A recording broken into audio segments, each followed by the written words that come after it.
Yo, what is up guys, it's Fully Spaced and today I'm going to be doing a village transformation, something I don't usually do, or I haven't really done on this channel before. This took me a good 3 to 4 hours to do, so I'd really appreciate if you guys would leave a like, a comment and share this content, as it took me quite a long time and I'm really happy with the outcome. I will leave a world download for you guys. I've actually kind of wiped the villages from the world and then put them all into one house, just so when you spawn in they're not kind of ripping up your crops or anything. You can kind of release them. They will all be in one of the middle houses. You can kind of just go in, break the piece of fence, and they will leave if you download this world. But for now, you can see we're starting off with the smaller houses on the edges of the build. So we're going to transform these small little houses and just play around with a few designs. I'm not going to talk too much for this video, as it's just going to be kind of one large time lapse. I think I'll pop in and out here and there, just to kind of give you guys a brief of what's coming up and what I'm doing. So we start off by transforming this small little house at the front here, just playing around with a new roof style I've never really done. Really came up looking quite nice, and I thought I'd actually use this during the whole build. Trying to keep the same kind of style between each build is something that I wanted to do during this village transformation, so we all had a similar perspective of what was going down. So the build actually took me obviously quite a long time, and playing around with each individual house was something that took a considerable amount of time too. I think actually playing around with kind of landscaping it and making everything look a lot better than what it originally was probably the real time consumer during this. So this isn't really going to be more of a tutorial, it's just going to be kind of a time lapse of me transforming this whole village. There will be a world download, but I'd really appreciate it if you guys stick around and just kind of look at what I do, and kind of you can pick up some tips and things from it. I'm actually tempted to make a video on how to kind of how to kind of improve on your building. I'm not the greatest builder. I would say I'm fairly decent, but definitely a few ways I can throw in to help you guys improve in building and things like that. Little tips here and there. Especially when it comes to just throwing down little houses like this. I just completely, every single house here is just completely like off the top of my head, building as I go along, and it came out really looking really nice. I'm actually really happy with every single one. So we start off with that little small house, then we head over to this small house in the kind of middle areas of the town, and we kind of just kept it as we kind of kept the whole theme, trying to, as much as I could, keep the whole style and I wanted to keep as much of the building as I could, so I didn't want to have to wipe the whole building. I think there was only one building that I generally just wiped the whole thing, which is the next one after this. That big one to our right hand side, I think I just completely wiped it and started again with a fresh design. But I wanted to, for the most part, keep a exact kind of replica of each build and just change them up and make them look a bit better. However, after doing all this, I still didn't get any good discounts, so I wouldn't recommend doing it. I'm just kidding about that. You obviously wouldn't get discounts for upgrading their house, but for some reason you think it would probably be something they might consider after I just pimped out their whole village. But never mind, I can deal with that. Anyway, here you come around, I can see that I've just got this nice little triangle roof on this small little hut, just filled in with some little baskets of flowers around the edges. Later on during this whole build process, I actually do come back and add in some chimneys to these builds, as I don't actually have any in the builds currently. I think I added in 3, which is like from the first house that I built, and then a few of the other ones. This house here actually took me a while to build. I actually played around with it first, couldn't quite get it right, and then it ended up coming out looking pretty decent. I think I have a tutorial for this exact build. It's actually one that I've used before on my channel, so there is actually a tutorial on how to build this one. If you guys are interested, that will be somewhere on this channel. But yeah, I'm going to quickly pop in and out here. So I'm going to leave you guys to continue watching this time lapse. Once again, I'd really appreciate if you share this, and we can get as much support on this video, as it just took so much time, and I thought it was a really cool idea, and I hope you guys really do enjoy this. So if you do, don't forget to leave a like. Later on I will be doing a little first person showing you around this whole build, so stick around towards the end. I will actually leave a timestamp for you guys in the comments if you just want to head over to the first person and see that. That's absolutely fine. I can understand that you wouldn't want to watch a whole time lapse, but it's quite a lengthy time lapse, like 16 minutes from cut down from like 4 hours. I probably could have made it smaller and faster, but then obviously there's a lot going on, you won't really see much. To be fair, you don't see too much now, you kind of just see everything being built, but I just thought, for now it's kind of, I like the way it was going, and I kept it at the same speed it should have. I didn't do any of the interior, I only done interior off camera, purely because I just thought you won't see it that well, just based on the way the video was kind of created. So I'm going to let the music continue from here. I'm probably going to cut back in later, and I'll see you all in a bit. Peace.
Now this house here was quite interesting. As you can see, it started off with actually 2 floors, and I actually added the second floor back in, but it was just such a weird shape to me.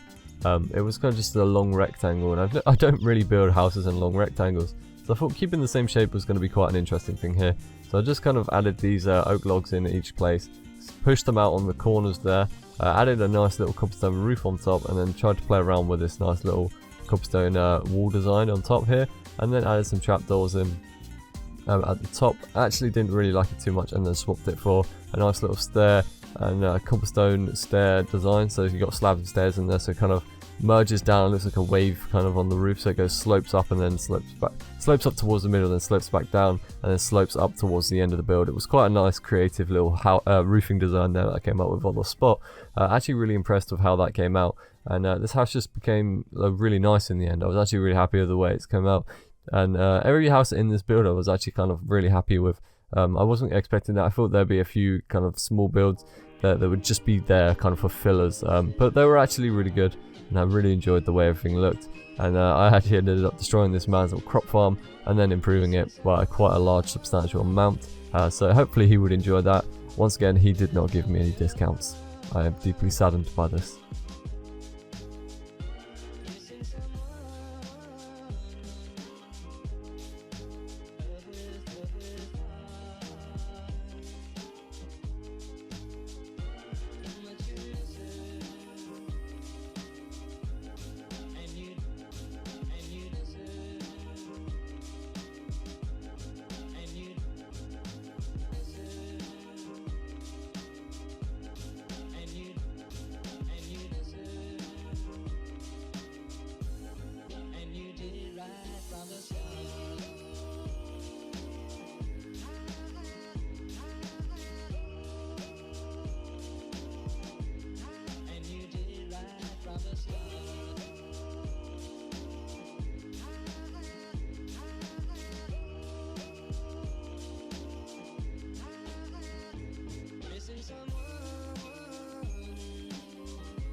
Now this build here was actually one of my favourites. I've never really thought of changing up the kind of, I don't know what you call this, it's like the Cleric's or Librarian's house. I feel like it might be the Cleric's house, but I've never really thought about changing it up the way I did. Obviously it starts as kind of a tower at the top, and it kind of branches out from the bottom upwards, and I thought I can't really, like, it didn't really fit the way I was trying to build this, so just knocking out those towers at the bottom and kind of keeping it a flat design, and then heading all the way up with a nice little tower pattern that I made at the top really kind of worked. And then I extended it out to the right hand side using a mixture of oak and spruce. We came up with this really nice roof design, and later on I actually increased that roof design by making a little kind of slant so it connects to the tower and it slants down like so. And I was actually really happy with the way this build came out. I was not expecting it to look this good. It was just one of those that I didn't really know what to do with it, but as soon as I started kind of playing around with it and throwing blocks down, it really started to unfold and come together, and I was just really happy with the way it came out. It was definitely something that I was so shocked with how well it came out. I was actually like, this is something I would actually build in my actual world. Something like this. It was just like, I was really confused by just how basic the original one was, and when you throw a few more kind of different kind of pallets in, like different kind of oaks or wood, you throw in a different block palette and it really just gives this build its own kind of, it just really gives it its own life and makes it turn into something completely different and so much better looking. It's really amazing how much these villages could be slightly changed and they would look so much better.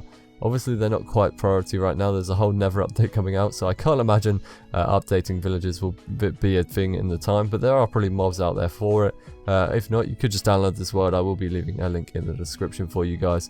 But yeah, I was just really happy with the way that came out, and then from here I just kind of went around fixing paths, doing a bit of terraforming, added some lanterns in, and really just getting a few things thrown down. So I'm going to kind of sign out here, and I'll see you guys over in the first person. There are a few more clips coming along, me just kind of fixing up the place, adding in a few farms, pond, and then adding in a few chimneys right at the end. So I'll catch up with you guys.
So now we're in first person, I can quickly show you around the village. So we transformed this whole village from your standard Minecraft generated village to just our own completely different village.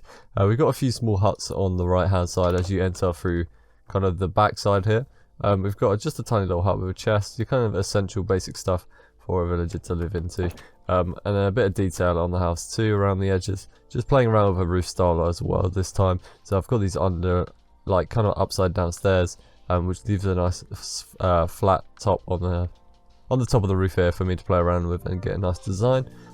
Just played around with that a few times. Got it on this building over here too. I think I done it on most of the buildings in this village. Kind of kept the similar style. Tried to keep as many houses as kind of the vanilla shape that they start in. Obviously the back one over there I completely changed because it was just I felt like it needed to be bigger for what it was. But we got another small little hut in here. Just a simple one for the little brewing stand, bed, a little sink area, table and chair there, some bookshelves. I've done the interior on all of these. I only did the minimalistic kind of stuff, didn't do anything too overkill. We got a little farm over there, just a nice little water feature in the middle here. Just a nice little carrot farm that you can walk down through there. And then we head up to this big house, and we got another small house on the way, pretty much filled with just some small stuff for a villager to live into. In here we actually have just a larger house, chest, barrels. We've got a nice little armor stand in the back here, workstation over here. Upstairs we have some beds in the back there, furnaces and a barrel there. We can also leave out this door over here, which takes us into the garden, where we have hay bales, coral, which kind of looks like fallen hay, and obviously we can have a horse inside here. There's a little water trough there as well for the horse too. And then we can head back down the path. I've got these slabs and everything, so you don't have to jump up any blocks. And then we come across the next house that I kind of done. It was a really weird shape at first. It still looks exactly in this shape, but I just changed the top and the bottom to spruce. And it kind of kept it similar inside here. So we've got a bed down here, furnace, bookshelf, a little place to sit, and then obviously you've got a few storage items up here, and a whole lot of storage above your head up there too. And then a little pond over here you can sit and look at. Got some tropical fish in there. Really just decorated every single piece of the outside house as much as I could. A little farm in here with a composter. I've currently got rid of all the villagers because they keep ruining my farm, and I'm not happy about that. So I thought I'd get rid of them. But before I release this map to download, I'll probably lock them in a house, and you can let them run wild. We come up here, we got a nice little balcony area. You can actually fall off it, so just be careful. It just looks a lot better than using fences around it. And then last but not least, we have the little brewing house. I'm not sure if this is a cleric's house or what, but this looks really cool. I kind of tried to keep the similar style as what it is, so it's like a tower but stretched at the back, so I stretched it to the side. Used some oak logs as well as the cobble. Got some spruce in there, really just kind of mixed it up, and I'm actually really happy with the way it came out. It looks really nice. Actually looks like a build that I would actually use in a video. I actually really enjoyed this one. And you can kind of come up here as well, get your bed area up here. You can head straight up to the roof too, and then you're on top of the roof. Nice little watchtower up here. You can kind of see what's going on, which is quite cool. So this is pretty much the whole village. This was as usual. So when we started this, it was completely blank. You'll see in the time lapse, it was your standard village. I've added in all these paths, water features, farms, the little kind of pond down there. Just kind of fixed up the whole area. We've got lamps and everything in the area. And yeah, just made it look a lot better. Just transformed this whole village, and they still give me crappy discounts, so it wasn't worth it. Just don't do it. It's just not worth it. But yeah, thank you guys for watching. I'll see you all in the next video. Don't forget to leave a like, comment, and subscribe for more content. I'd really appreciate if you guys could share this video, as it took me like 4 hours to do this. It was quite a lengthy process, and I just really appreciate any kind of support you would like to give towards this video. As yeah, it took me quite a long time to kind of transform this. I will actually leave a download for this world, so you can kind of come in, download it, and then play for yourselves. I'm actually going to go and lock all the villagers in one house, so you can just break them and they all kind of come out. But yeah, thank you guys for watching, and I'll see you all soon. Peace.